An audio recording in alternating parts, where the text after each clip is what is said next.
which is 9/11. And it was about, I talked a little bit about Adorno's book of predictive,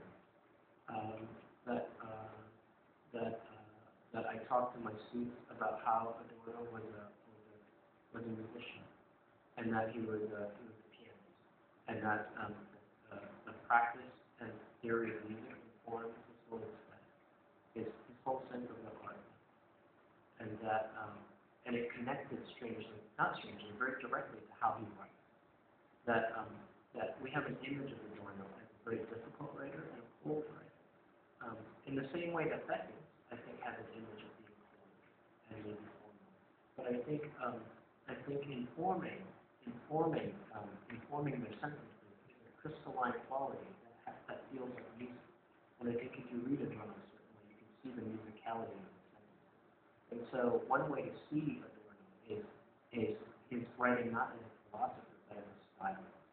And so I don't know if a lot of my students were exposed to it, but I think what I tried to do was to expose them just a little bit to his work, and then try to get them to not be intimidated by it, and to read him first and foremost as a style, to see the cadence and the rhythm of how he was using these words to articulate something, and then go back into it to see how that rhythm informed the content of what he was trying to say.